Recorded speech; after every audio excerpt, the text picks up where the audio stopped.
dernière intervention.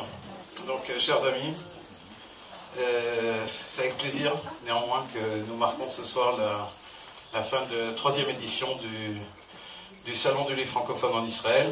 Je crois que c'est un privilège pour nous, pour ceux qui sommes là ce soir, de pouvoir dire au lendemain d'Yom Yerushalayim qu'on parle de Torah à Yerushalayim.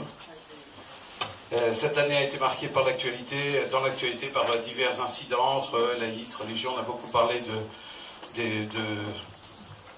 d'affrontements intellectuels et parfois pires. Ça a donné une image de division au sein du peuple juif. Quand on a commencé il y a 3 ans de lancer l'idée d'un salon, l'idée de départ des organisateurs, Yoram qui prend des photos, Sarah qui n'est pas là et moi-même, on s'est réunis autour d'une idée commune qui était l'idée de la tolérance.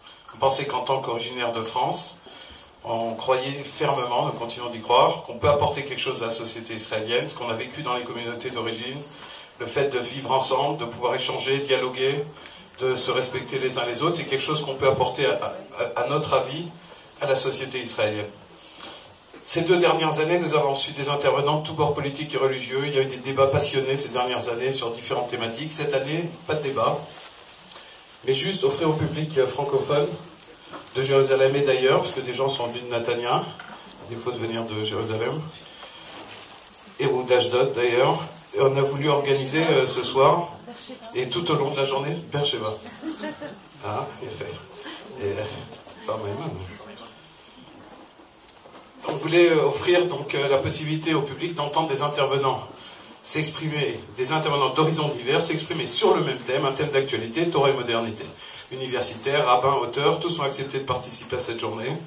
Je les remercie de la confiance qu'ils nous ont accordée, de l'humilité à laquelle ils se sont pliés aux règles que nous leur avons imposées de ne parler que 30 minutes. Chacun d'eux pouvait animer un séminaire sur le sujet, mais avant de donner la parole aux intervenants de la soirée, je voudrais vraiment remercier, et ils ne sont pas là d'ailleurs, toutes les personnes qui ont organisé ce salon, qui ont continué, malgré le peu de monde qui sont venus aujourd'hui, de prouver que ce salon est pertinent et permet de réunir autour de thèmes constructifs des gens d'horizons divers. Ce soir, nous recevons le Rav Shaul David Bochko, dont j'ai eu l'immense privilège d'être l'élève il y a quelques dizaines d'années déjà. Le Rav Bochko, rabbin de Kochav Yaakov, Rosh Yeshivat Echal Eliyahu, auteur de nombreux livres en hébreu et en français, dont certains sont en vente à l'étage, ici, à cet étage. Je vous remercie, Rav Shaul David, d'avoir accepté de venir ce soir, une fois de plus, nous éclairer de vos lumières. Autour de lui, à ma droite, Eli Klink, directeur de Chemdata Darom, qui connaît bien le Rav Bochko, parce qu'il a étudié et enseigné à l'Yeshiva de Montreux. On ne le présente plus, c'est un conférencier le plus demandé dans le public francophone, et je le remercie d'être venu du Negev, du désert. Du fin fond du désert. Voilà, du fin fond du désert, pour ce salon. De plus à droite encore, si je puis dire, Yoel Ben Harouche. Dans tous les sens.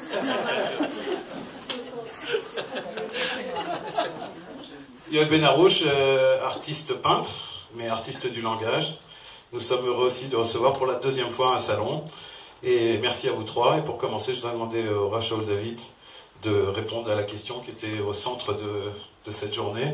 Est-ce que la Torah est compatible avec la modernité?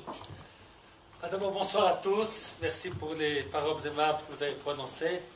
Je suis entouré de 2 conférenciers fameux et qui ont l'art de la parole. Alors, je vais parler le premier pour que vous gardiez le goût des conférenciers fameux qui sont à mes côtés. Alors j'aimerais, on va peut-être pas être court, bref, parler de 4 points qui sont liés avec la modernité. Le premier, comme ça on va 3 minutes pour chacun, ça fait 12. Le premier, la liberté. C'est-à-dire que dans le monde moderne, c'est un monde où les hommes, en tout cas, croient avoir beaucoup de liberté, beaucoup plus que ce qu'on n'a jamais eu auparavant.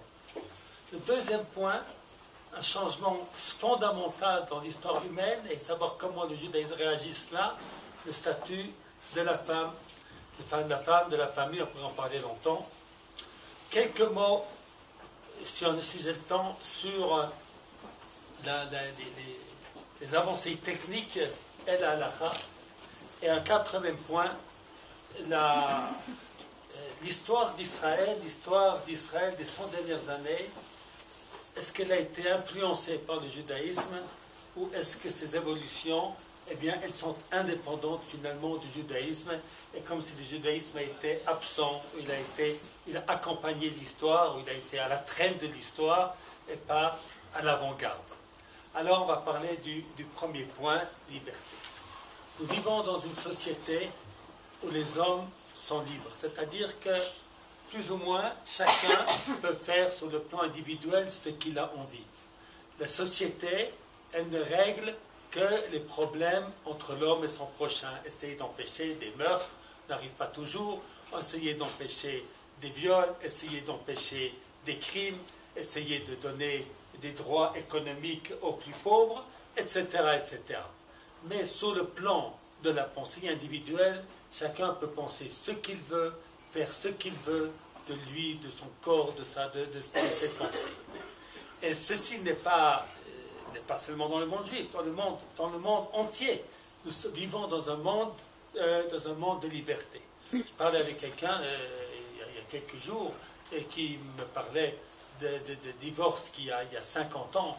Me disait-il qu'un divorce c'était quelque chose de tout à fait exceptionnel, qui n'existait pas.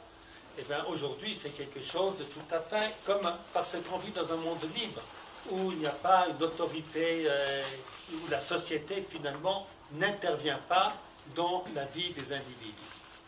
Cette liberté, elle pose un très gros problème au judaïsme, parce que le judaïsme a beaucoup de lois qui ne se rapportent pas seulement à la vie de la société. Certes, il y a Ben Adam le Chavero est très important, peut-être même plus important que Ben Adam le Makom, mais il y a toute une série de lois, de comportements, l'homme envers lui-même, l'homme envers Dieu, qui n'ont rien à voir avec la société. Est-ce que dans une société telle qu'elle, est-ce qu'il est encore possible d'être religieux? Est-ce que le judaïsme ne va pas être emporté par le vent des libertés par le vent de liberté qui souffle partout? Et la grande surprise, et c'est ça la grande force du judaïsme, la grande surprise, c'est que bien que nous sommes dans un monde de liberté, eh bien les juifs, pas tous, mais il y a déjà un très grand nombre, et ce nombre va en augmentant, ils choisissent par eux-mêmes la vie de la Torah. Alors c'est un défi qui a été relevé par notre génération qui est tout à fait extraordinaire. Quelque part, je crois que notre génération est beaucoup plus religieuse que les générations de la sortie d'Égypte ou du temps des juges et des rois, qui étaient religieux lorsque le roi, lorsque la nation, la société, elle organisait la religion. Alors il y a ici un défi très fort, très puissant, qui a été relevé par le peuple juif, par le judaïsme. La raison, à mon avis, est toute simple, c'est que la Torah, elle est la vérité, elle est enfuie dans le cœur et dans l'âme de chacun, et peut-être même cette contrainte qui n'existe plus, elle permet à l'homme de véritablement choisir. Et c'est un véritable Naaseh Venishma. Le Naaseh Venishma au temps du Sinaï était un Naaseh Venishma factice, parce que finalement on était sous la contrainte des événements exceptionnels qu'ils ont vécu à ce moment-là. Et aujourd'hui notre Naaseh Venishma est un Naaseh Venishma d'une très grande force. Avec cela on a terminé sur le premier sujet. Voilà, on va au deuxième. Comme ça n'ayez pas peur, voilà, ça ne va pas durer trop longtemps. Voilà. Le deuxième sujet où les changements sont extrêmement profonds. Et ici, il y a aussi eu, je crois, quelque chose d'extraordinaire qui s'est passé. Le statut de la femme a profondément changé.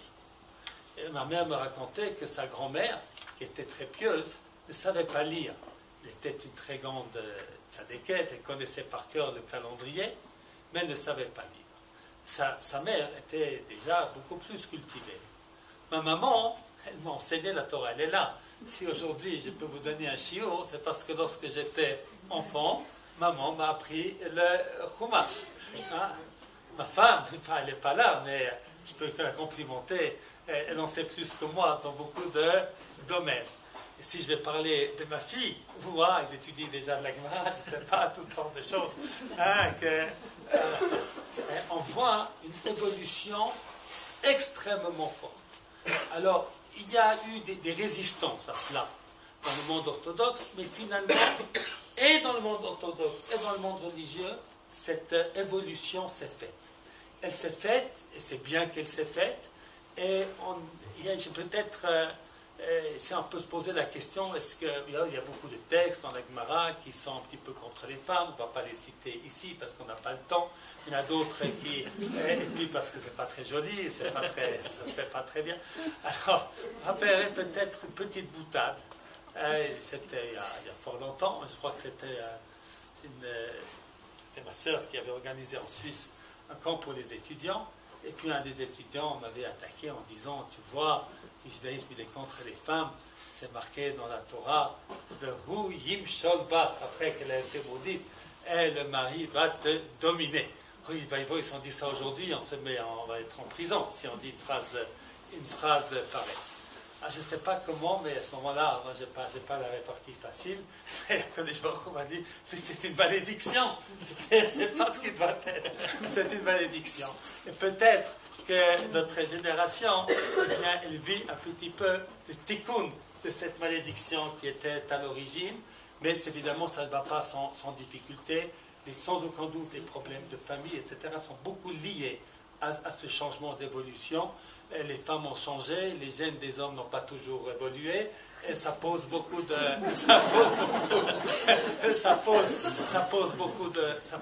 problèmes, et c'est sans aucun doute une des épreuves auxquelles nous devons faire face, nous les éducateurs, lorsque nous préparons les jeunes gens à affronter la vie de couple qui ne sera pas ce qu'elle était dans les siècles précédents.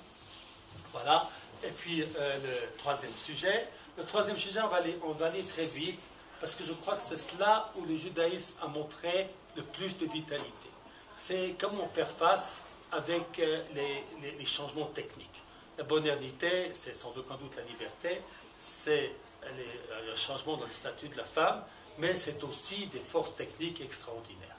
Et là, il y a eu une vitalité exceptionnelle de tout le judaïsme de la halakha, qui toujours a su s'occuper de ces problèmes, de savoir comment les résoudre, que ce soit lorsque vous entrez dans une maison et puis la lumière qui s'allume, permis, interdit, problème de l'électricité, les problèmes du laser, des problèmes de procréation assistée, sans fin. Hein, le judaïsme a su donner des réponses. Et ça, c'est quelque chose d'extraordinaire. Il a su trouver ses réponses dans le Talmud et la Bible.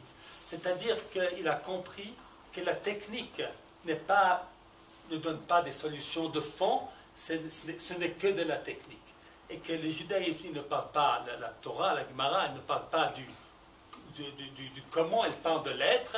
Et lorsqu'on comprend l'être, eh bien, on a la possibilité de résoudre ces problèmes techniques qui sont posés, parce que finalement la technique n'est qu'une enveloppe, n'est pas l'essentiel. Et puis le dernier point, là je respecte comme ça le temps donné, eh bien le dernier point, c'est celui qui pour moi est un petit peu qui me fait le plus mal quelque part. Il semble que le judaïsme a été à côté, le judaïsme religieux a été à côté des évolutions très grandes qui ont amené la création de l'État d'Israël sans développement. Alors, sans aucun doute, le lien avec Eretz Israël, le lien avec Médinat Israël se trouve dans la Torah nulle part autre. Et ça se trouve dans la Neshama juive, qui est la résultante tout simplement de nos sages qui ont dit qu'il faut se tourner vers Jérusalem lorsque l'on prie, que l'on se souvient de Jérusalem au mariage, etc.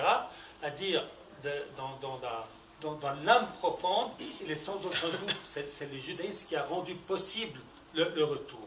Mais les acteurs concret du retour, eh bien, on a été plutôt entraînés que ceux qui vont de l'avant. Alors, depuis, puisque nous sommes juste après Yom Yerushalayim, après Yom Yerushalayim, il y a comme une espèce de changement qui s'est passé, avec c'est le judaïsme religieux qui a pris les devants pour s'installer dans Yehuda, Shomron, Gaza.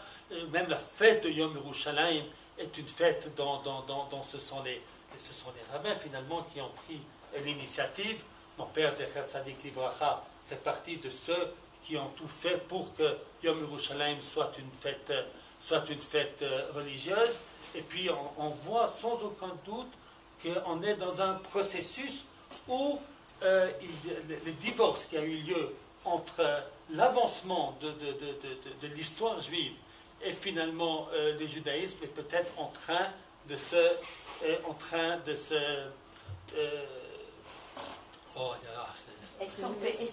s'estomper. C'est en train de s'estomper.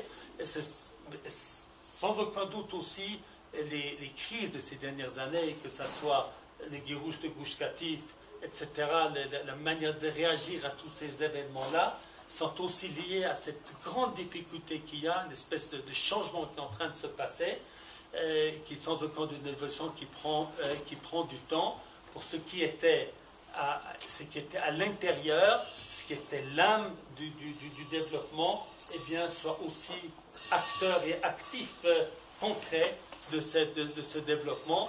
Et je crois que nous vivons, après ces dernières années, nous vivons sans aucun doute un renversement, enfin c'est une évolution qui est lente, mais c'est un sens qui est en train de se passer. Et donc je crois que c'est quand même encore une vitalité du judaïsme que l'on voit face à des questions de modernité. Voilà, mais je ne sais pas si j'ai touché les vraies questions, les vrais problèmes qui vous intéressent. Alors, mes collègues le feront avec beaucoup de talent.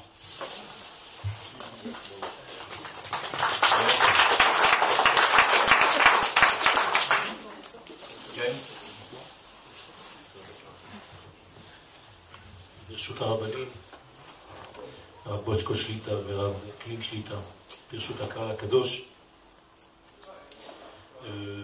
lorsqu'on m'a demandé de venir parler de Torah et modernité, je ne savais pas trop aussi facilement résoudre toutes ces données en 4 points. Donc j'ai été un petit peu plus gourmand et j'ai écrit beaucoup de choses, mais je vais parler succinctement.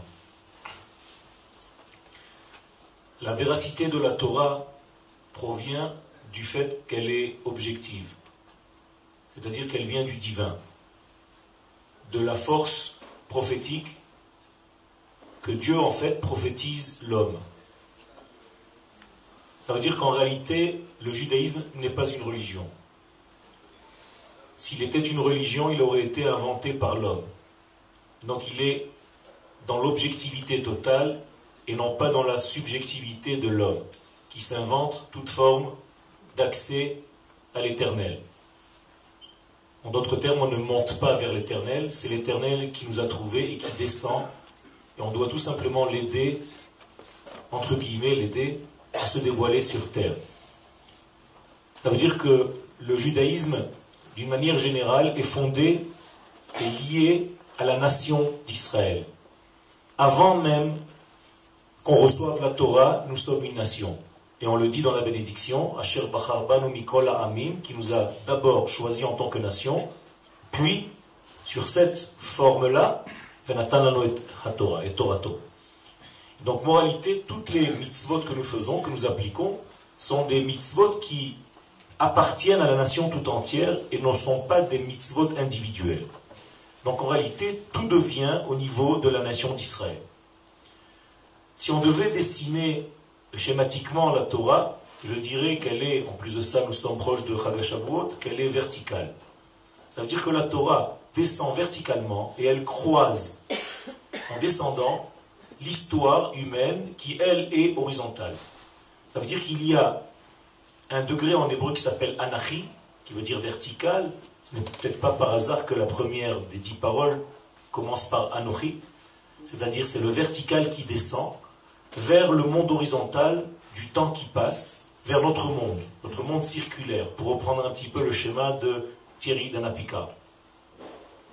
Ça veut dire que le monde vertical, le dernier souvenir de la droiture dans ce monde, c'est la Torah. Tout le reste est devenu circulaire. Et donc c'est le droit qui descend dans le cercle, c'est le droit qui finit en réalité, qui termine le cercle.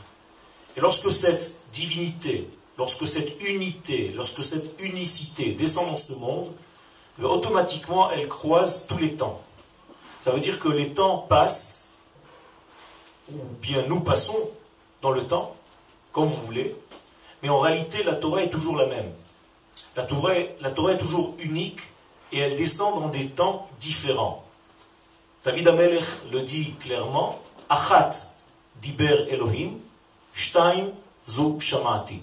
Lorsque le divin nous parle, il parle toujours en code unique, dans l'unicité parfaite. Mais nous ne sommes pas capables d'entendre l'unicité de Dieu. Donc nous sommes dans un monde binaire, donc nous sommes obligés d'entendre les choses toujours par deux. Ça veut dire que si Dieu donne une Torah, on reçoit déjà deux tables. On ne peut pas recevoir une Torah. Elle se subdivise dans ce monde parce que nous sommes soumis au temps, à l'espace et aux différents degrés de l'homme. Et donc, se poser la question, est-ce que la Torah va de pair avec la modernité? Je crois que c'est un pléonasme. Ça veut dire qu'en réalité, la Torah elle-même se dévoile à tous les temps.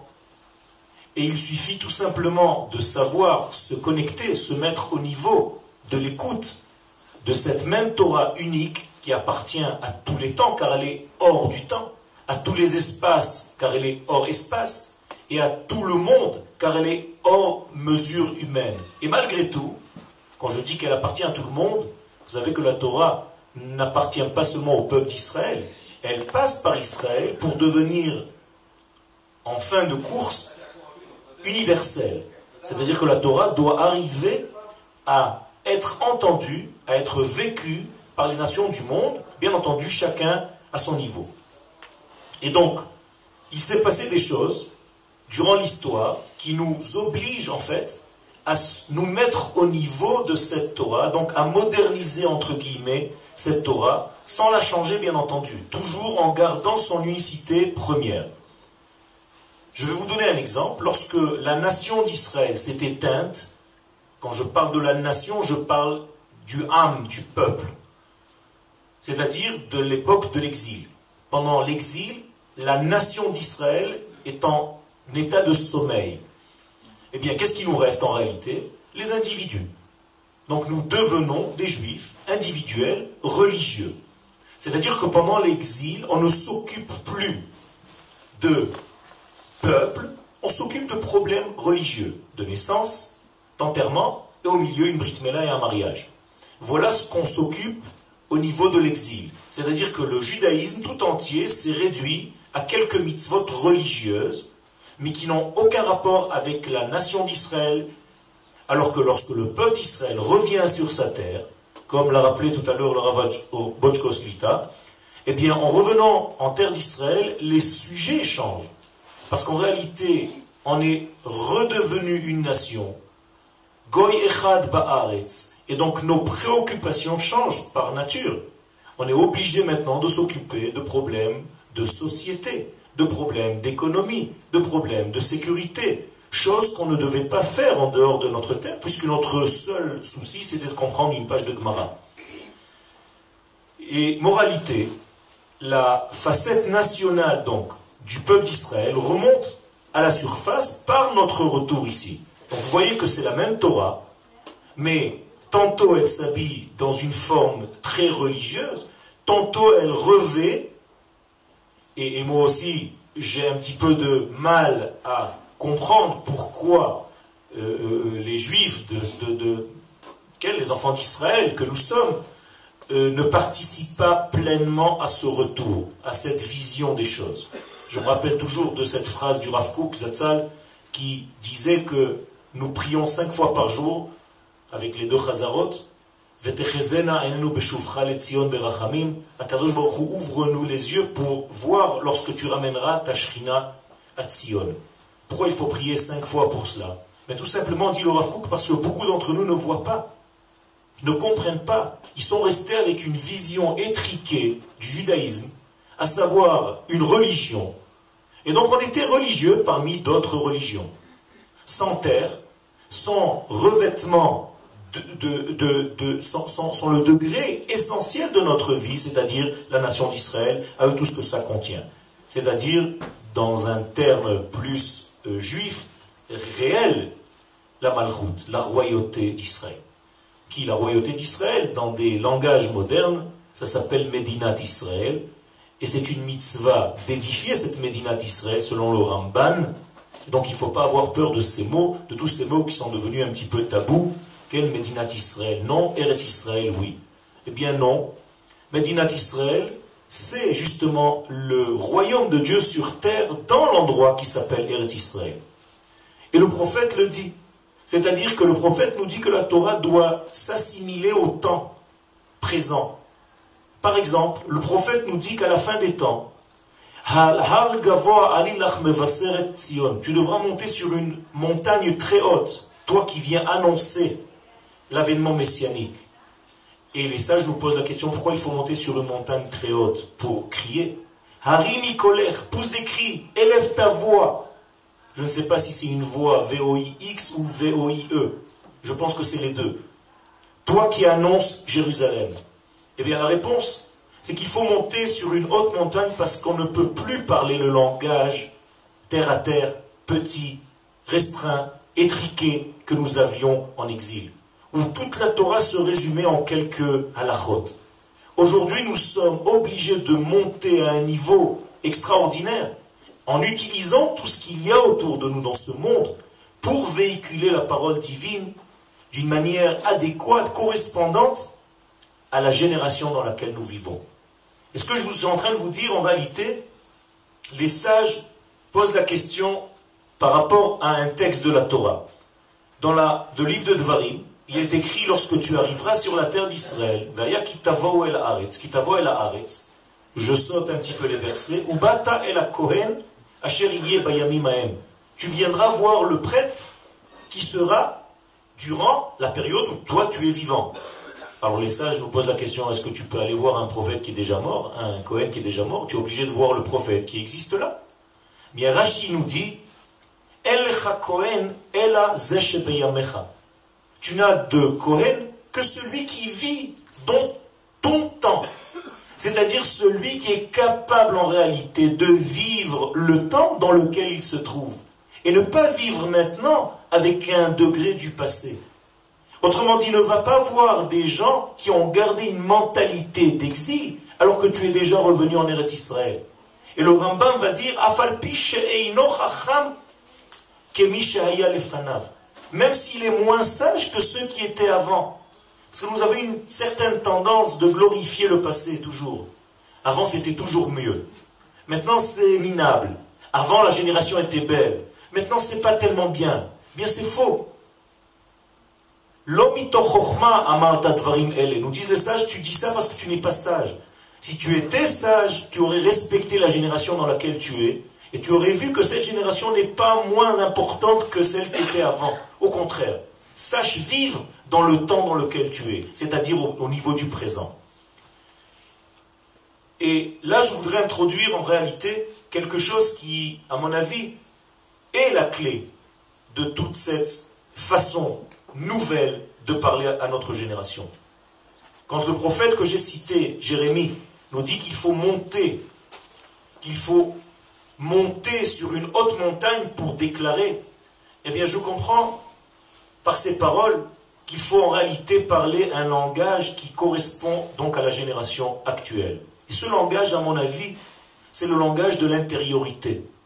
Ce n'est plus un langage de l'extériorité.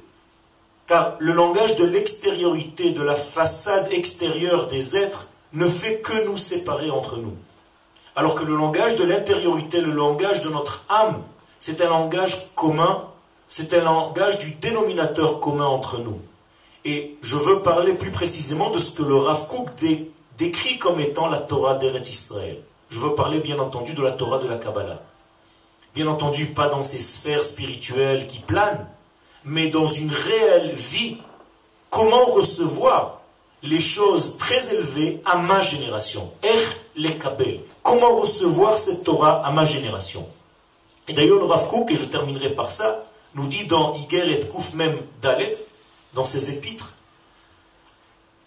que pour arriver à vivre dans la génération dans laquelle tu es, dans la vie moderne, il faut tout simplement rester fidèle aux vertus, aux valeurs de la Torah initiale, qui est toujours la même, bien entendu, mais savoir faire descendre cette Torah dans tous les couloirs et dans toutes les chambres du monde actuel dans lequel nous sommes.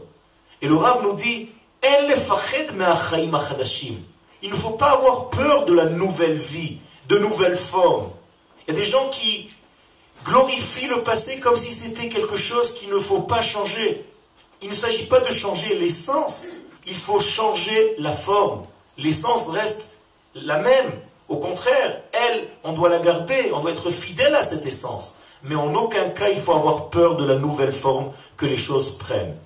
Et c'est pour ça, dit le Rav, qu'on a édifié la yeshiva de Merkaz Harav. Quand le Rav Kook a fait la yeshiva de Merkaz Harav, il a fait cette yeshiva, il a créé cette yeshiva pour justement amener la Torah infinie dans un monde qui correspond à l'époque dans laquelle nous sommes.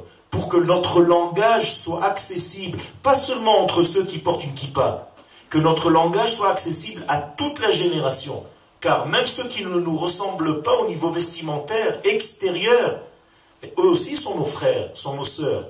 Et je dois m'adresser à tous ces gens-là. La Torah, ce n'est pas pour un petit club privé de quelques barbus.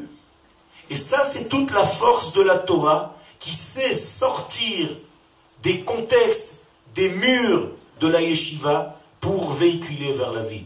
Je dis à mes élèves au Machon Meir que je prie qu'un jour ils sortiront de la yeshiva. Alors ils se demandent, mais on est venu à la yeshiva pour y rester? Non, tu es venu pour apprendre, pour après sortir, pour sortir de ton arche de Noé, pour apporter cette parole que tu as étudiée ici au monde entier, à ta femme, à tes enfants et à tous ceux qui vont t'entourer. Eh bien tout ça en réalité, dit le Rav, les achir morim שהחיבה הלאומית וההשכלה המדינית והמעשית תהיה חיה וקיימת בקדושת ישראל. Il faut ne pas avoir peur et former des hommes capables de parler avec tous les ustensiles de la modernité que la modernité nous offre pour véhiculer ce message. Et puisqu'aujourd'hui on parle donc de modernité et de tous ces ustensiles de l'Internet, alors j'ai eu peut-être une présence d'esprit de penser que l'Internet, ça aussi a trait à l'intériorité. Donc l'Internet, dans la Torah, c'est l'inter-Torah. Ça veut dire que tant que nous serons à l'externet, à l'exter-Torah, on ne pourra pas faire cela. Dès que nous utiliserons notre Internet toraïque, ça veut dire que lorsque la Torah deviendra un véhicule de message divin qui est en réalité capable de passer à autrui, eh bien, notre Torah restera parce qu'elle est de toute façon, par sa nature, correspondante à toutes les générations. Parce que l'Éternel, béni soit-il, lorsqu'il a créé le monde, il l'a créé pour toutes les générations. La Torah ne s'est pas coincée à un moment donné, ne s'est pas arrêtée à un mode de vie qui nous rappelle une certaine époque, il y a quelques centaines d'années. La Torah avance en même temps que nous. Et nous devons avancer avec ce rythme-là et être capables de l'enseigner à un langage qui est profond et que les gens de cette génération exigent de nous, les enseignants, de monter le niveau de notre parole en Torah pour que cette Torah arrive à tous les degrés. J'ai la chance, Baruch Hashem, de donner des cours à des pilotes d'avions de chasse israéliens. Et je vous garantis que si la Torah restait au niveau du passé, personne ne viendrait écouter les cours. Et Baruch Akadosh Baruch Hu, Baruch Hashem m'aide à habiller cette même Torah unique dans un langage moderne qui peut correspondre à ce qu'un pilote d'avion, avec toute l'étude qu'il a fait, peut comprendre, peut accepter et au contraire acquérir cette Torah, la boire et vouloir encore. Toda Rabba.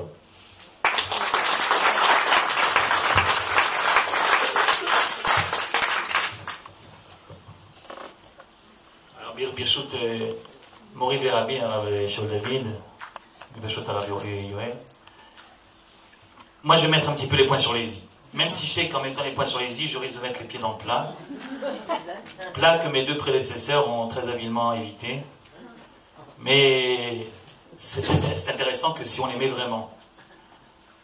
Mais, vous comprenez, j'aurais bien aimé partager l'optimisme du Rav Shaul David dans son exposé sur les différents points. J'aurais bien aimé également en rester au stade un petit peu de Kavanot, qui est évidemment indispensable comme prémisse. Mais la vérité, il faut bien mettre le doigt sur où c'est que ça cloche. Alors la vérité, Torah et modernité, on pourrait régler le problème en une phrase, très jolie d'ailleurs du Rav Hirsch, qui avait dit à l'époque, il y a combien de siècles, quand un des tenants du judaïsme réformé l'avait interpellé en lui disant en Allemagne, mais enfin, quand est-ce que vous comprendrez que la Torah elle doit être de son temps? Et le Rav Hirsch lui répond, la Torah elle sera de son temps lorsque le temps sera avec la Torah. Ce qui est très joli comme réponse, mais la vérité, on sent bien que ça ne peut pas nous satisfaire complètement. Parce que quelque part, ça accroche. Parce que quelque part, on aimerait bien quand même pouvoir lire un certain nombre de versets dans la Torah ou étudier un certain nombre d'halachot sans ressentir ce malaise que nous risquons de ressentir parce que nous sommes en effet des juifs du XXIe siècle qui ont pris sur eux, pas seulement parce qu'on leur a imposé, parce qu'ils ont adhéré à cela, un certain nombre de principes, de valeurs, qui ne sont pas obligatoirement celles qu'on nous avait enseignées, en tout cas qu'on avait reçues depuis l'aube des temps. Et donc la question est de savoir, est-ce que ça peut vraiment être concilié? C'est une véritable question. C'est une véritable question. On pourrait dire évidemment beaucoup de choses et parler de beaucoup de sujets là-dessus. Mais comme on est en effet à Jérusalem, et comme on a célébré il y a quelque temps les 64 ans de l'État, mais je voudrais me concentrer en effet sur ce problème-là, qui a été le problème en fait, qui a été traité dans le 4e point du Rav Shaul David et dans l'exposé de Yoel. La question de la Torah et la modernité, c'est pour nous d'abord ici la question de savoir est-ce que la Torah est compatible avec la création et le fonctionnement d'un État souverain juif moderne du XXIe siècle. C'est ça la vraie question. C'est vrai qu'en rentrant d'exil, on a repris une dimension nationale. Ok, d'accord, c'est-à-dire, alors comment ça marche? Alors comment ça marche? C'est pas simple. Et je suis persuadé, et je veux ici vexer personne, mais enfin je suis persuadé que si parmi vous, ou parmi nous, certains, à chaque fois qu'il y a des élections en Israël, mettent un pétec avec le symbole d'un des partis religieux, je voudrais quand même vous dire que la raison pour laquelle vous le faites le cœur tranquille, c'est parce qu'au plus profond de vous-même, vous savez très bien qu'il n'y a aucune chance, en tout cas pas dans un avenir proche, que 61 députés sur 120 aient des kippotes sur la tête. C'est ça la vérité. Parce que si vous saviez qu'en mettant votre pétec à vous, il y aurait une majorité de religieux à la Knesset, et que c'est eux qui formeraient le gouvernement, et bien la vérité, c'est que le lendemain matin, ils ne sauront pas quoi faire. Il n'y a pas de programme. Je suis désolé, il n'y a pas de programme. Il n'y a pas de programme de société. D'après la Torah, il n'y a pas de Shulchan Aruch de la Médina. Il y a des choses qui ont été faites sur tel ou tel point, ok, bien sûr, heureusement. Enfin, il serait peut-être temps que le judaïsme reconnaisse l'État d'Israël. Je ne parle pas obligatoirement du judaïsme haredi, je parle du judaïsme.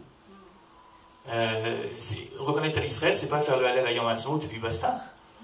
Reconnaître l'État d'Israël, c'est prendre conscience de l'énormité de l'événement qui a eu lieu il y a 64 ans, et qu'est-ce que ça veut dire pour nous aujourd'hui dans des domaines à la fois variés et à la fois tellement nouveaux.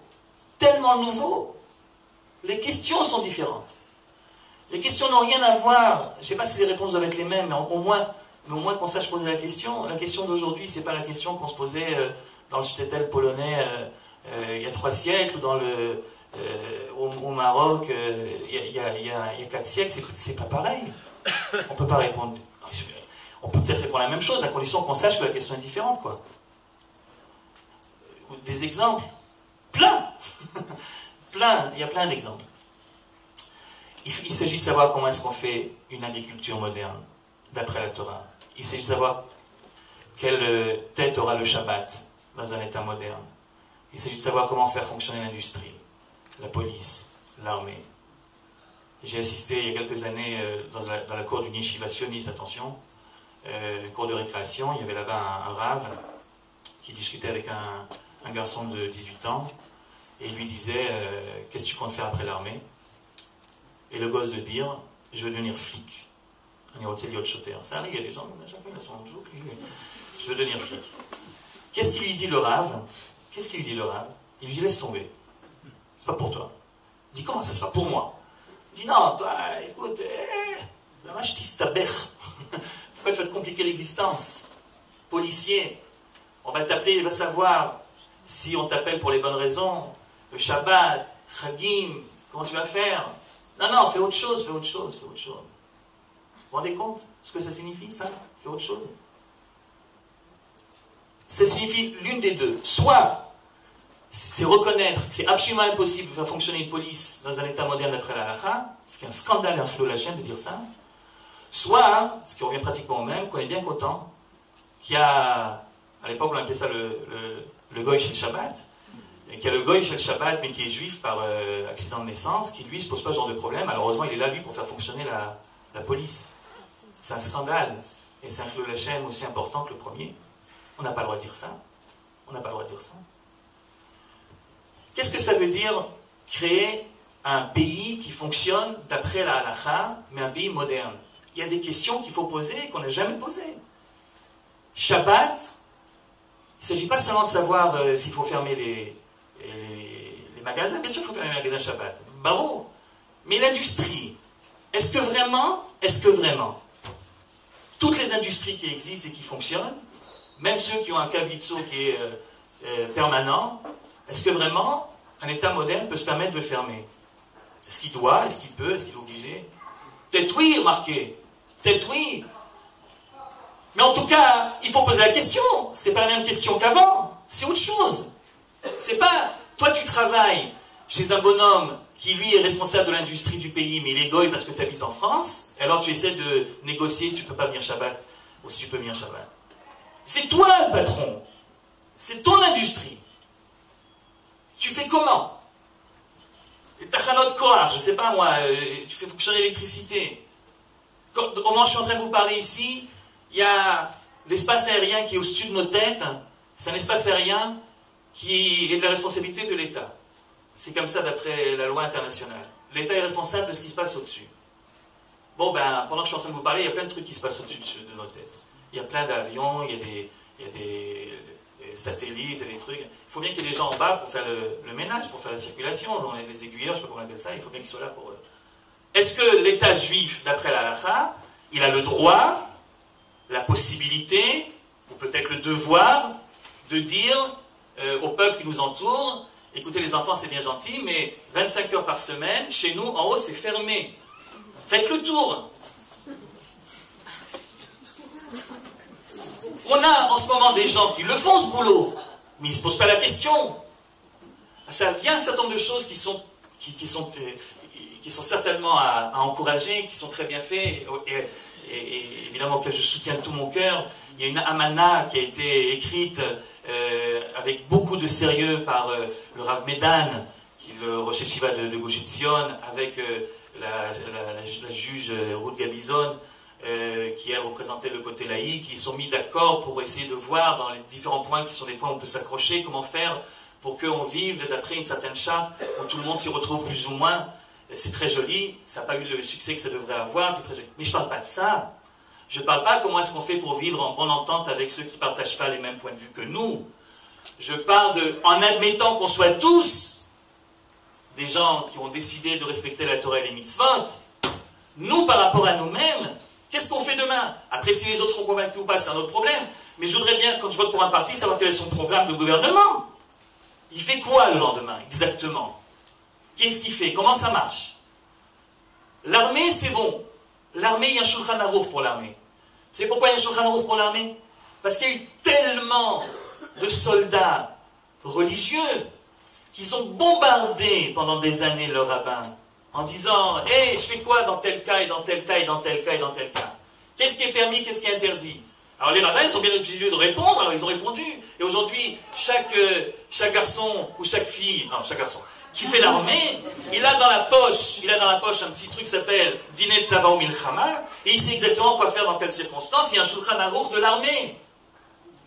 Et merci aux fondateurs de l'État qui ont compris, à Ben Gurion en particulier, qui a compris que pour que l'armée soit l'armée de tous, il fallait que ça soit que les cuisines soient cachères et que le Shabbat, il n'y ait pas, il y a que des trucs de maintenance, mais il n'y a pas réellement d'autres choses. Sinon, on ne pourrait même pas commencer. Mais l'armée, aujourd'hui, c'est une armée où on peut très bien être respectueux de la Torah et des mitzvot. Évidemment, il y a toujours des exceptions. Il y a toujours le type qui n'a pas compris, le mefaket qui n'a pas compris le truc, etc. Bon, mais alors à ce moment-là, tu expliques ou tu vas plus haut, etc. Mais on sait qu'est-ce qu'on peut faire, qu'est-ce qu'on ne peut pas faire. Mais les autres domaines, qu'est-ce qui se passe avec l'agriculture? C'est quoi? Est-ce que l'agriculture d'aujourd'hui, je vais me faire taper dessus par mon rave, mais bien très mais je ne suis pas posé qu'à la rage, je ne connais pas la réponse, je vais juste poser la question, c'est tout. La Shemitah. L'agriculture de l'époque, c'est une agriculture où elle servait à quoi l'agriculture? À manger. C'est pour ça que la Torah dit, si jamais tu penses, qu'est-ce que tu vas manger la 7e année, aie confiance, il y aura suffisamment de quoi manger la 6e, pour la 6e, la 7e et la 8e. Elle servait qu'à ça l'agriculture. Mais aujourd'hui, l'agriculture dans un état moderne, c'est pas seulement pour manger. Ça fait partie de manière essentielle de tout le commerce du pays. C'est là-dessus en partie qu'on se base, qu'on exporte, etc. Vous imaginez un pays qui arrête d'exporter, qui arrête... Je sais qu'il y a des possibilités de trouver des solutions au niveau de la Shemitah, et il y a des études qui ont été faites, très sérieuses, très poussées, pour savoir comment faire. Mais peut-être qu'il faut repenser tout le problème. Le Rav Soleli parlait de la place de la femme. L'État d'Israël a décidé que, concernant les mariages, eh bien, c'est les Batédines qui s'en occuperont. Et chaque personne, s'il est juif, va chez le rabbin, s'il n'est pas juif, il va chez le curé ou chez le bonhomme du coin. Bon, c'est là. Est-ce que c'est normal qu'on n'ait pas encore trouvé une solution réelle? Pas au coup par coup. Une solution globale, les khatrila. Un certain nombre de problèmes concernant les divorces, concernant la possibilité qu'aurait le mari de monnayer son divorce et de l'exploiter. On sait comment ça marche. Je ne dis pas que les rabbins ne font pas des efforts pour essayer de trouver, mais enfin il serait temps de le faire, de le dire, de l'écrire, de le publier, qu'on sache. Il y a une solution qui existe quelque part dans la manière d'écrire la Ketouba, c'est ok, dites-le. Vous allez me dire, il n'y a pas de Sanhedrin. Bon, il n'y a pas de Sanhedrin, ça aussi c'est un problème. Pourquoi il n'y a pas de Sanhedrin? Il n'y a pas de Sanhedrin pour les raisons techniques, pas pour les raisons d'Alakha. Et à partir du moment où vous dites qu'il y a un Sanhedrin, qui c'est qui va faire partie du Sanhedrin? Qui c'est qui va décider qui est le rabbin, qui est le gadolador? Alors il n'y a pas. C'est pas lié au temple, hein, le Sanhedrin. Il y avait du Sanhedrin même quand le temple était détruit. Bon, il n'y a pas de Sanhedrin. Peut-être qu'on n'a pas le droit d'en faire un Sanhedrin, je ne sais pas. Mais même s'il n'y a pas de Sanhedrin, alors au moins qu'on sache parmi ceux qui décident qu'il faut prendre en considération la création de l'État. Alors qu'au moins eux nous disent que les rabbins de ce mouvement-là, qui prennent ça en considération et favorablement, qui nous disent quoi faire. Qui nous disent quoi faire. Après, quand je vote, je saurai pourquoi je vote. Parce que comme ça ne peut plus durer, quoi. Alors encore une fois, je suis peut-être un peu impatient, 64 ans finalement, qu'est-ce que c'est? C'est une goutte dans l'histoire, ça viendra, je sais que ça viendra. Je sais que ça viendra. Mais peut-être qu'il faut un petit peu pousser pour que ça aille un peu plus vite, quoi. Les problèmes des femmes, les problèmes de Shabbat, les problèmes de police, les problèmes sans arrêt. Et je pense que ce qu'il faudrait faire très concrètement, c'est ce qu'on appelle des états généraux. C'est-à-dire que les rabbinim se mettent face à des professionnels de chaque domaine, et puis qu'ensemble, ils discutent des problèmes en question, et de voir après les valeurs de la halakha. Il ne s'agit pas de changer la halakha, il ne s'agit pas de changer les valeurs de la Torah, chas v'shalom. Il s'agit de prendre en compte le fait que la réalité dans laquelle nous vivons, c'est plus la réalité de l'exil, comme nous l'a si bien expliqué le Rav Yoel, c'est une autre réalité. Et puisque nous croyons fermement, Be'emunah Shlema, dans une halakha qui est éternelle, elle doit donc en effet pouvoir donner des réponses, qui soient des réponses à la vie nationale, collective que nous sommes en train de vivre et de construire ensemble. Et parler de Torah et de modernité, finalement, à mon avis, c'est d'abord de ça qu'il faut parler.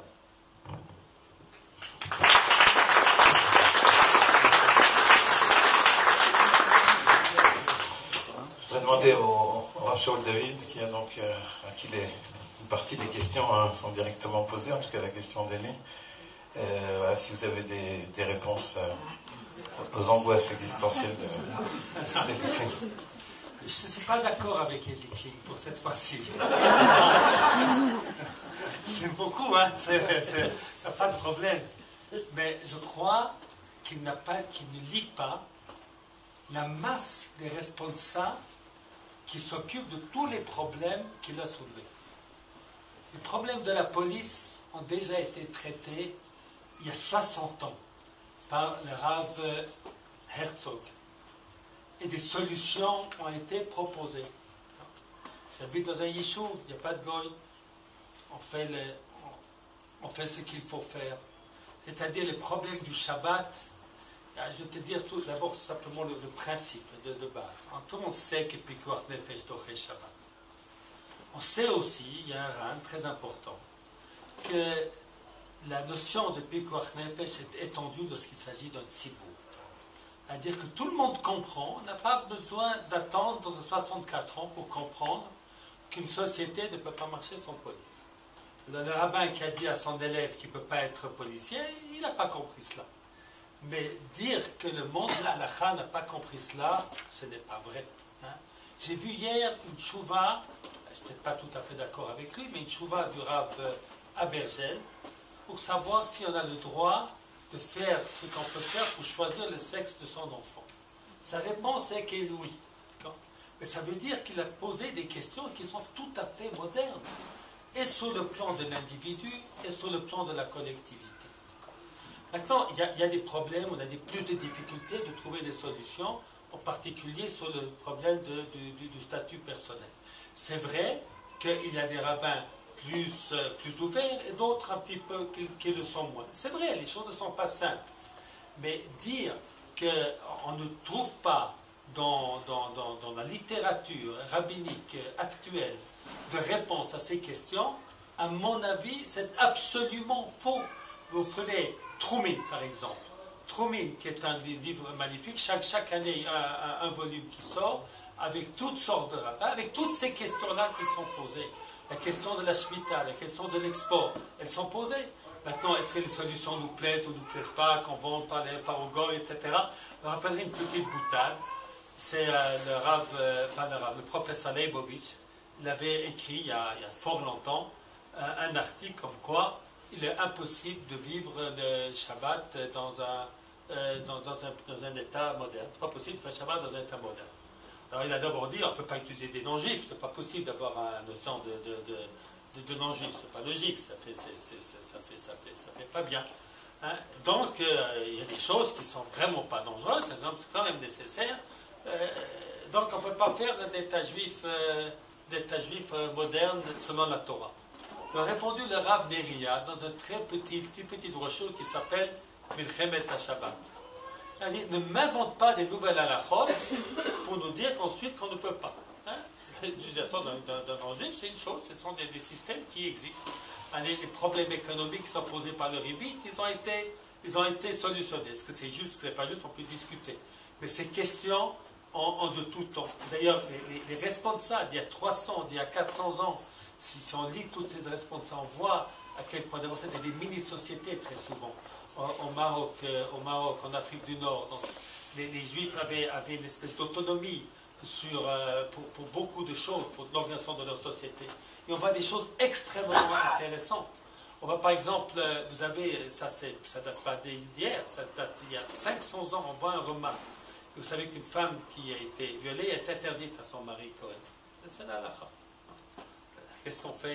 Il y avait une histoire de femme qui avait été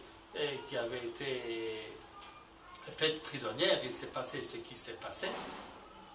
Eh bien, vient le repas, et puis on les a autorisés à leur mari. Pourquoi c'est trop compliqué maintenant? C'est pas le système. On a compris que c'était quelque chose qui n'était pas possible, et on a trouvé le moyen de trouver des solutions. Alors, c'est vrai que pas tous les rabbins, il y a des rabbins plus ouverts, des rabbins moins ouverts. Vous prenez le Rav Ovadia Yosef, qui a des avancées extraordinaires dans l'halakha. Vous prenez le Rav Abergel, le Rav Amar est un homme très ouvert. Alors, c'est vrai que ce n'est pas le cas de tous, Et puis, quelquefois, c'est difficile, on a peur de ceux qui sont contre, etc. Mais je crois que vraiment le problème que vous avez soulevé, le problème c'est le petit problème. Les gros problèmes, effectivement, je crois que le problème du statut de la femme est des très gros problèmes, très difficiles à résoudre dans la halakha. Même le problème des mamzerim. Il n'y a pas si longtemps, dans Sitchéla, quelqu'un a posé la question, c'est pas le rabbinat là-bas a interdit quelqu'un qui ici ils avaient autorisé. C'est tous les cas de mamzerim que j'ai rencontrés, pour tous, ont été trouvé une solution à la règle. Tous. C'est des questions extrêmement compliquées. Comment? Ne posez pas la question comment. Je ne veux pas vous le raconter. Je ne veux pas vous le dire comment. C'est un courage de Rav Shalom Messas, Zecher Tzadik Livracha. Je ne pense pas que l'on peut dire que les rabbins, que le rabbinat, les rabbins, peut-être qu'ils sont moins connus, peut-être qu'ils sont moins célèbres, ils font moins de bruit, mais il n'est pas exact à mon avis, que ces problèmes ne sont pas soulevés. Moi, je pense que des gros problèmes, c'est le problème de la démocratie, c'est le problème du statut des non-juifs en Israël. Je pense que ça, on a beaucoup de difficultés. Dans mon livre en hébreu, j'ai écrit un article sur le fait du Chilul Shabbat pour les non-juifs. Cet article a été critiqué dans certaines revues. Mais pratiquement, même si idéologiquement pas tout le monde adhère à ce que j'ai écrit, pratiquement 90% des gens adhèrent. J'habite dans un yishuv avec beaucoup de Haridim, lorsqu'il y a des accidents au Shabbat. Eh bien, l'ambulance de Tel Zion, avec des gens avec des longues périodes jusqu'ici, eh bien, ils vont s'occuper des Arabes qui sont blessés. Pourquoi? Comment on a fait les terres? Comment chez eux, qui n'ont pas la même conviction que moi, on a quand même un permis? Ça veut dire qu'il y a une compréhension d'adapter. Maintenant, il y a des problèmes. Un des gros problèmes, c'est sans aucun doute la démocratie. Un des gros problèmes, ce sont les problèmes de sexualité. Il y a des très gros problèmes. Le problème qu'on appelle de l'homosexualité, de faire commencer les choses, des problèmes de société qui sont très graves. Et comment y faire face? Encore, on est dans des balbutiements, bien que moi je reçois toute une littérature, en tant que, il n'est pas dit qu'il n'est pas publié, mais toute une littérature que je reçois sur toutes ces questions qui permettent là aussi des avancées. Et moi je peux répondre à des questions, donner des solutions aujourd'hui que je n'aurais pas pu donner à 10 ou 20 ans grâce à des gens qui écrivent quelquefois de manière anonyme, quelquefois pas de manière anonyme, parce qu'ils ont peur de ce qui va être dit sur eux. Mais il y a une avancée. Et moi, je pense que le problème n'est pas là. Le problème, effectivement, la relation avec les non-religieux, une démocratie, qu'est-ce qu'on fait des Arabes en Israël, qu'est-ce qu'on fait c'est compliqué. Ça, c'est compliqué, c'est vrai. Est-ce que la démocratie est quelque chose? Est-ce que c'est une... Mais on en parle, pas dire qu'on n'en parle pas. C'est un vrai problème, la démocratie, par rapport à... Un des grands problèmes qui sont passés, je crois, il y a quelques années, c'est que quelque part, on a, dans ce rêve dont j'ai parlé tout à l'heure, du judaïsme religieux, de prendre de l'avant, il a voulu aller de l'avant un petit peu trop loin, quelque part. Finalement, ils ne sont pas allés trop loin.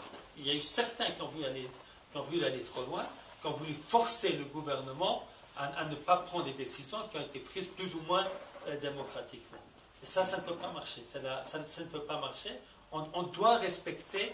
Alors, je pense, moi, personnellement, qu'on doit respecter, pour ce qui est de l'organisation générale de l'État, la démocratie, les choix démocratiques. Mais ce n'est pas facile, mais je ne pense pas que l'on peut dire que le monde religieux ne s'attaque pas à ces problèmes. Vous avez des publications de l'université de Bar-Ilan avec des choses très, très, très avancées, très intéressantes. La Nafriski, on peut être d'accord, on ne peut pas être d'accord, mais on ne peut pas dire qu'on ne traite pas de ces problèmes. Voilà, donc je ne suis pas tout à fait d'accord avec toi, mais pour une fois, Je te remercie beaucoup de nous avoir rassurés. Finalement, ça va beaucoup mieux que ce que je croyais. Donc, on va prendre quelques questions. Madame. J'ai une question par rapport aux différents courants religieux, en fait. Est-ce que c'est pas ces différents courants religieux qui posent un problème, justement, où on n'arrive pas à prendre une décision? Si on a trouvé un consensus au niveau de l'armée, est-ce que c'est pas parce que justement l'armée n'est pas fréquentée par les Haredim et que c'est le milieu sioniste qui a pris les décisions qui s'imposaient? Ovashtani, Melerkuza, Ovashtani. Là, je n'ai pas de réponse. Non, je pense que là, il faut être très, très, très prudent. Parce qu'on doit abattre Israël pour tout le monde, pour tous les Juifs. D'accord. Même dans le monde Haredi, il y a aussi des avancées. Il faut comprendre que c'est, comme tu l'as dit tout à l'heure, c'est que 64 ans. Et c'est pas facile. Il y a eu une opposition radicale à l'origine du monde orthodoxe envers la création de l'État d'Israël. Pour des raisons qui sont tout à fait compréhensibles. Parce que l'État a été créé dans une idée de faire un État qui ne soit pas un État qui n'a que 64 ans. En vérité, il a des milliers d'années, notre État. Et de recommencer quelque chose de nouveau en coupure avec le passé. Alors qui est responsable? Bon, c'est une question très intéressante, très académique, mais c'est la raison. Le Rav Kook est le personnage qui a su, il a su trouver, comprendre qu'au-delà de ce qui paraît, il y a un être profond.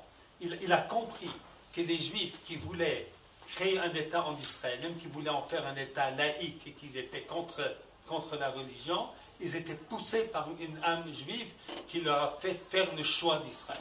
C'est une compréhension très profonde. Dans ce sens-là, je rejoins ce que le Rav Yoel a dit tout à l'heure, c'est l'intervention de la Kabbalah. La Kabbalah, elle permet de voir les choses à l'intérieur, pas seulement dans leur écorce. Parce que dans l'écorce, il y a des textes qui nous disent que l'on doit se séparer, entre guillemets, des Rechaïm.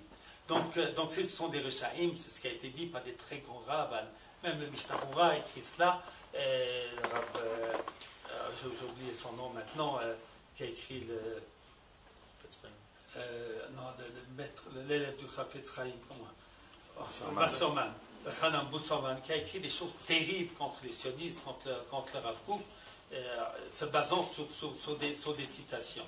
Alors, il a fallu, le Rav Kook est un personnage très important dans notre histoire, parce que le Rav Kook, il a réussi à comprendre qu'un juif, non seulement un juif, toute personne humaine, n'est pas seulement ce qu'elle paraît être, il y a quelque chose d'autre à l'intérieur d'elle. Mais ça, c'est très difficile à comprendre. Et quelquefois, même au sein du judaïsme religieux aujourd'hui sioniste, il y a cette difficulté qui apparaît. Et après Gush Katif, certains ont voulu faire une coupure entre nous et le sionisme laïque. Et trahissant, à mon avis, le Rav Kook, qui comprenait que même chez un gauchiste, il y a quelque chose de profondément juif en lui. C'est-à-dire qu'un gauchiste qui comprend qu'il faut donner des droits à des Arabes, eh bien ça vient d'une âme juive très profonde. Il ne sait pas d'où ça vient, alors il le dirige mal. Mais vous ne voyez pas chez les Arabes, vous ne voyez pas chez les Allemands, chez les Polonais, des mouvements très grands pour se soucier de l'étranger. Ça existe chez nous parce que ce sont des Juifs. Alors ça, il faut le comprendre. Et ça, Rav Kook l'a compris. Qu'est-ce qu'on fait aujourd'hui avec les Mistamenim, avec les étrangers qui viennent? Est-ce qu'on les chasse? Est-ce qu'on leur donne du travail? Qu'est-ce qu'on fait? Et un des problèmes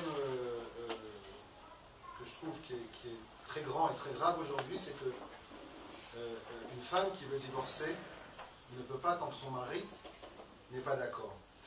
Alors c'est vrai qu'il y a comme les dénimes qui permettent comme ça, mais il y a aujourd'hui en Israël, et même en Côte-Laret, des femmes qui voudraient divorcer, qui sont seules depuis 1 an, 2 ans, 10 ans et 15 ans, et qui ne peuvent pas se remarier parce que le mari n'a pas donné le guet.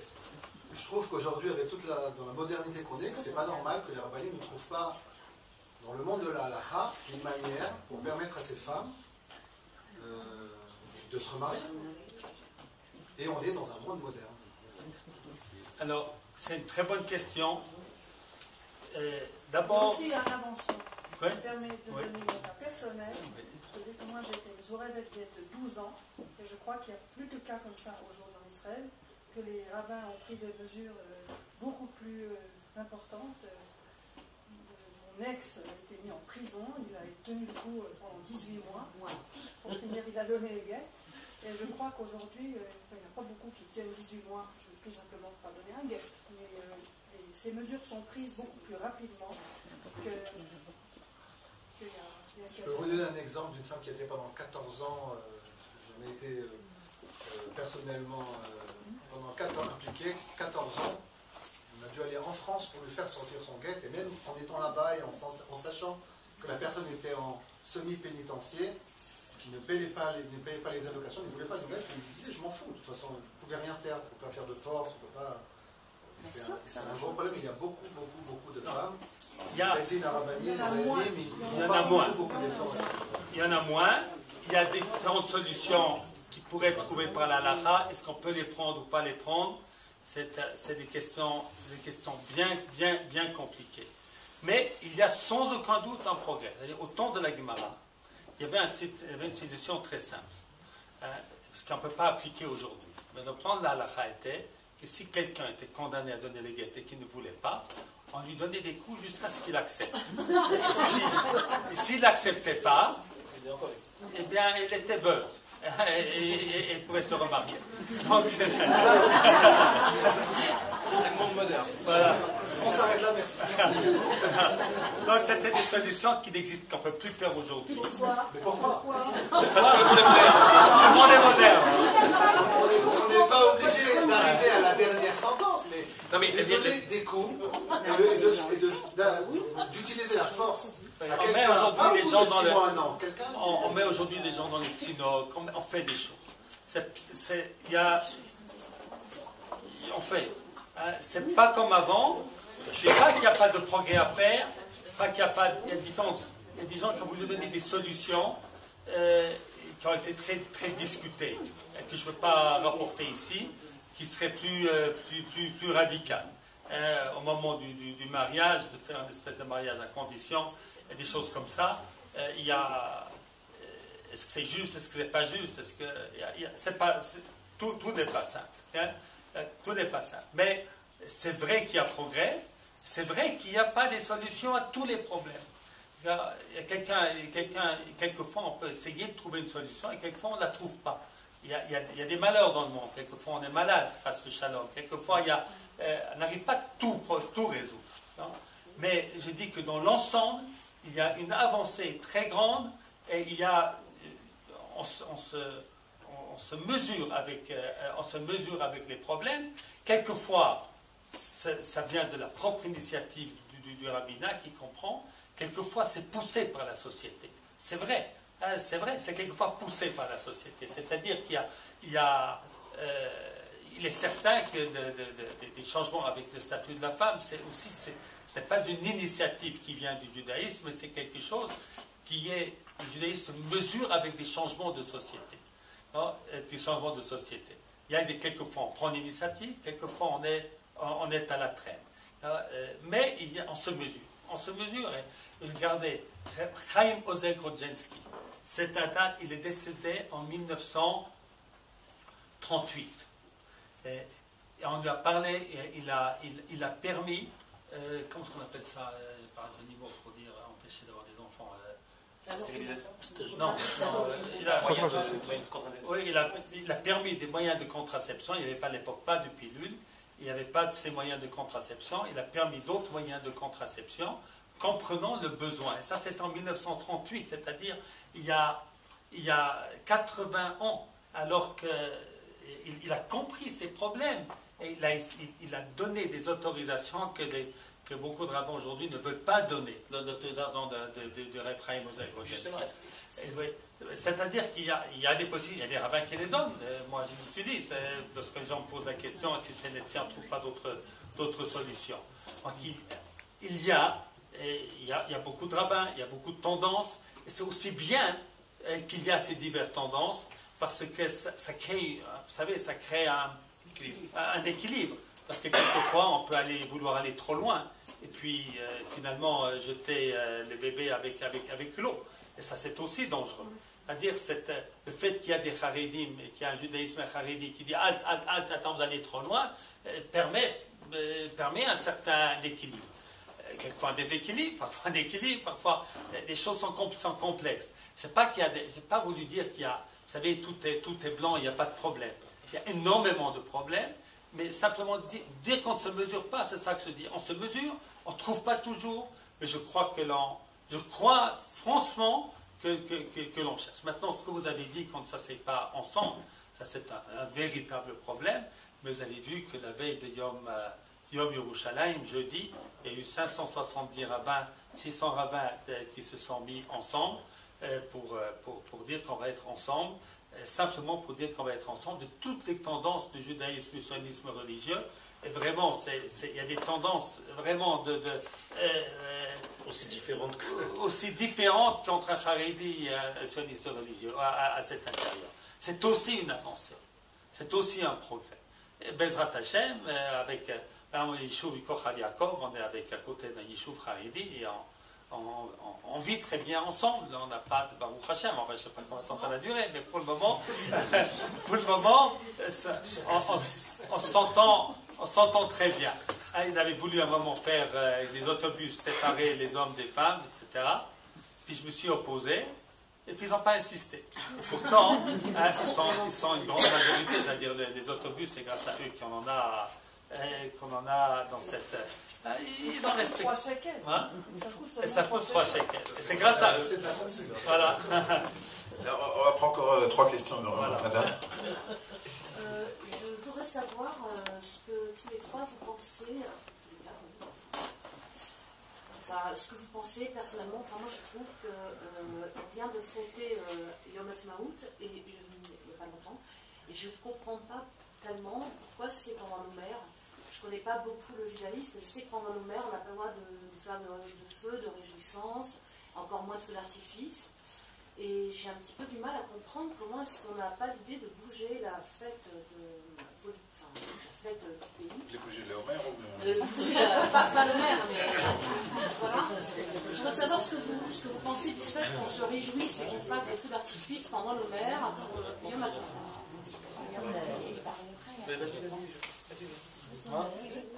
Je vais répondre très court. C'est très simple. Il existe dans la halakha, vous verrez ça dans des livres de halakha, des résumés de halakha, qu'on a le droit, s'il y a une brit mila, s'il y a une khatouna, pendant le Homer, pas une khatouna, on n'a pas fait des khatounas, mais s'il y a une brit mila, un événement qui arrive pendant le Homer, eh bien on a le droit de faire de la musique ce jour-là. Enfin, si on a le droit pour un événement qui est privé, à plus forte raison pour un événement qui est un événement public. Non, maintenant, je vais encore aller un tout petit peu plus loin. Maintenant, cette décision-là, de faire fête ces jours-là, ce n'est pas quelque chose que moi j'ai inventé. Ce sont des choses que les rabbinim, à l'époque de la création de l'État d'Israël, c'est-à-dire le Rav Herzog et le Rav Uziel, eh bien, on fait de ce jour un jour de fête. Ça, c'est l'explication halachique. Maintenant, si on va aller dans l'explication un peu plus, qui va un petit peu plus loin, un peu plus profonde, eh bien, c'est que, effectivement, il y a dans ce jour-là, la période à l'origine entre Pesach et Shavuot, qui nous dit le Ramban est une période de fête. Et c'est comme un Chol HaMoed. Et à cause des malheurs qui ont eu lieu, d'ailleurs, les interdits de Homer ne sont pas marqués dans la Gemara, ne sont pas marqués dans le Rambam, ce sont des minagim plus postérieurs.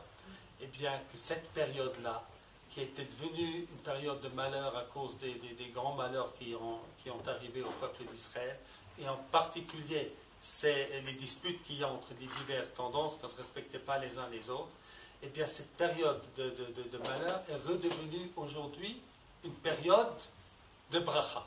Est-ce que ce n'est pas quelque chose d'extraordinaire alors qu'à l'époque de Rabbi Akiva, à cette époque-là, les aides de Rabbi Akiva sont morts, et bien à notre époque-là, c'est pendant le mois de Iyar qu'a eu lieu à la fois la création de l'État d'Israël et à la fois la libération de Yerushalayim. Et je crois qu'il faut remercier Akadosh Baruch Hu. Alors il y a les sources halachiques pour cela, elles sont claires. On n'a pas le temps de s'y étendre maintenant. J'en ai dit l'essentiel. C'est là-dessus que le rabbinat s'est basé. Alors Rav King a commencé en disant qu'il ne sait pas que c'est voté pour les partis religieux parce qu'il n'y a pas de programme demain. C'est un bon départ. J'attendais la suite. Il n'y a pas de programme. J'ai l'impression que le problème, c'est arrêté au milieu. C'est-à-dire que voilà, l'armée, par exemple, il y a un Shulchan Aruch pour l'armée. À mon humble avis, il n'y a pas de Shulchan Aruch pour l'armée. Il y a un Shulchan Aruch pour le soldat. Qui dit au soldat, comment tu fais Shabbat, qu'est-ce que tu fais dans telle situation? Est-ce que l'armée a le droit d'utiliser des armes chimiques? Est-ce qu'on a le droit, est-ce que le gouvernement a le droit de prendre une option qui met 1 million de citoyens dans des abris, au lieu de faire la guerre et de mettre l'ennemi dans l'abri? Je pense que ce Shulchan Aruch qui nous manque, le Shulchan Aruch d'un État, c'est pas le problème du soldat qui mange caché ou pas caché. Le Shulchan Aruch de l'État, est-ce que prendre cette option d'envoyer 1 million de personnes dans les abris, est-ce que c'est moral? Ou est-ce qu'il faut que l'État prenne des solutions? C'est pas acceptable du point de vue juif. Et je pense qu'il faut dépasser un peu plus le problème du Shulchan Aruch du soldat. Je crois que plus qu'une question, c'était une remarque, merci. En plus, je vais être gentil, je vais dire qu'au moins dans l'armée, il y a eu un progrès avec le casse tout de suite. Même là, il y a... Merci. Monsieur. D'abord, je voudrais répondre à la dame. Là. Vous avez parlé. Le judaïsme, d'abord, nous, on est. Peut-être, enfin, je crois que Laurent a répondu. Ce serait mieux si vous avez une autre question. Notre ligne s'appelle l'espoir. Il y a eu effectivement chez certains élèves des morts il y a 2000 ans. Mais au niveau de notre nation, il y a eu la restauration de l'État d'Israël. D'ailleurs, il ne faut pas dire la création, c'est la restauration. C'est ça. Alors, vous avez une question, monsieur, parce que je pense que le public est... Entre les deux événements, il n'y a pas photo. Je vous suis. C'est ça. Alors, après, vous posez la question à Prim. Il faut mettre à jour le Shulchan Aruch maintenant dans le nouvel État, dans l'État qui a été restauré. Je pense, écoutez, la Torah, si elle est éternelle, et si on considère que Israël actuel, c'est la restauration de l'État, tout est dans la Torah. Tout existe déjà. Il faut simplement s'adapter en fonction de la Torah. Maintenant, l'histoire des femmes divorcées, etc., c'est pas un truc israélien, c'est un truc qui y a 2000 ans, et ça n'a rien à voir. Mais en ce qui concerne... même si vous allez en France... Par contre, le problème du Shulchan Aruch de l'État d'Israël, eh bien, il existe déjà. Et nous avons nos Chachamim, et on a dit qu'il fallait voir les Chachamim qui étaient en ce temps-là. C'est quoi la question? Voilà, ça existe. Merci, Denis. Voilà, vous avez une question, monsieur, derrière? Non, quelqu'un, il y avait une autre main levée. Monsieur, voilà, excusez-moi. Une question. Il y a certaines communautés en Israël qui n'utilisent pas l'électricité produite par la Cheshmal le Shabbat. Je voudrais savoir qu'est-ce que vous en pensez. Est-ce que l'électricité en Israël est cachère ou pas cachère? Qu'est-ce qu'il faudrait faire pour que, si elle n'est pas cachère, qu'elle le devienne? Est-ce qu'il y a des lois là-dessus? Est-ce que c'est bien de la faire cacharisation de l'électricité? On peut utiliser l'électricité Shabbat. J'utilise l'électricité Shabbat. J'utilise pas qu'on appelle ça, des générateurs, parce que effectivement, c'est la compréhension qu'il est nécessaire pour un État qui ait de l'électricité, et par conséquent, c'est assimilé à Pikuach Nefesh la nécessité de l'électricité Shabbat, et c'est donc permis. Les hôpitaux, même chez des personnes particulières, vous avez le couple d'électricité, il y a des gens qui ont besoin d'un appareil respiratoire ou je ne sais pas quoi. Mais un particulier qui utilise son frigidaire, c'est pas Pikuach Nefesh. Oui, mais l'électricité n'est pas donnée à une personne particulière. Elle est donnée pour l'ensemble de la population. C'est pour ça que c'est permis. Si moi, je n'ai pas d'électricité à ma maison, alors effectivement, je devrais attendre votre Shabbat pour réparer, même si je ne vais pas appeler que j'ai un petit peu d'argent. Alors, je voudrais, s'il y a des journalistes dans la salle, je ne vais pas sortir avec une cotérette, un titre de main. Le Rav Bochko a dit, j'utilise l'électricité Shabbat. J'espère que tout le monde a bien compris. Vers le monde du travail. Très grande avancée. Très grande avancée. Et puis je dirais une chose que j'ai dit une fois à une conférence il y a longtemps, c'était en France, et quelqu'un qui critiquait les Haredim. Bon, moi, c'est en vérité, dans mon ashkafa, dans d'autres manières de penser, effectivement, il faut travailler, il faut gagner sa vie, il faut nourrir sa famille. Maintenant, c'est marqué dans l'Aktuba. Oui, c'est marqué dans l'Aktuba. Maintenant, lorsque quelqu'un m'avait interpellé, il avait parlé, vous avez parlé avec beaucoup de respect, il avait parlé avec beaucoup de haine. Alors, je n'avais pas aimé cela. Et je lui avais demandé, c'était pas très gentil, j'ai demandé s'il avait une fille. Il m'a dit oui. J'ai demandé, est-ce qu'elle travaille? Il m'a dit oui, bien sûr qu'elle travaille. dit, elle est mariée? Il dit, oui. Pourquoi c'est pas le mari qui travaille? Et il y a un mari, mais il travaille aussi, le mari. Alors pourquoi est-ce qu'elle travaille? Elle travaille parce qu'on va aller en vacances en Australie, et puis avoir de voitures, etc. Et voilà, la femme de Haredi, elle travaille pour que son mari étudie la Torah. C'est aussi une valeur. C'est vrai qu'on a le droit de ne pas partager, mais il faut aussi reconnaître qu'il y a dans le monde Haredi quelque chose, une très grande beauté, une espèce de sacrifice. Ce n'est pas parce qu'ils vivent avec des bourses, ils ne vivent pas des bourses de milliers de shekels. Ils vivent vraiment dans le minimum, et vraiment pas dans le strict minimum. Et ils sont heureux. Hein? Alors, dans un monde moderne, on a le droit de respecter des gens qui font des choix différents des nôtres. Donc, ce n'est pas mon choix, mais ce choix qui est fait par autrui, eh bien, nous devons aussi, à mon avis, le respecter. Ce qui n'est pas respectable, c'est lorsque les gens ils font semblant d'étudier puis ils vont travailler. Ça, c'est pas caché. Mais lorsque c'est vrai, que c'est sérieux, c'est quand même la majorité d'entre eux, si ce n'est pas tous, eh bien, c'est quelque chose que l'on doit respecter, on doit aimer, on doit essayer. J'ai lu une fois un livre de London qui avait fait sur les Yaron London. Et puis ce livre, c'était un goy qui a écrit ce livre. C'est tellement intéressant qu'il a réussi à voir sur tout... Albert Londres. Albert Londres.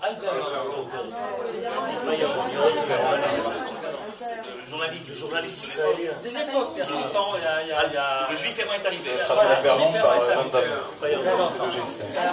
C'est un livre d'un non-juif, et puis c'est très beau, et il a su trouver, dans ce qui était tellement étrange pour un non-juif, il a su trouver le beau. Eh bien, nous avons une mitzvah, c'est de voir, c'est de la doune le kafsrout, de voir le bien et le beau chez chacun. Alors, on le fait si bien pour les chilonim, sachant aussi le faire pour les charedim, on vivra beaucoup mieux. Je voudrais, sur ces belles paroles de Rachel David, l'esprit du salon, et merci Rachel David de ces belles paroles. Merci Rav Lickling et Rav Yoel Ben Arouche d'avoir participé à ce débat. Allez.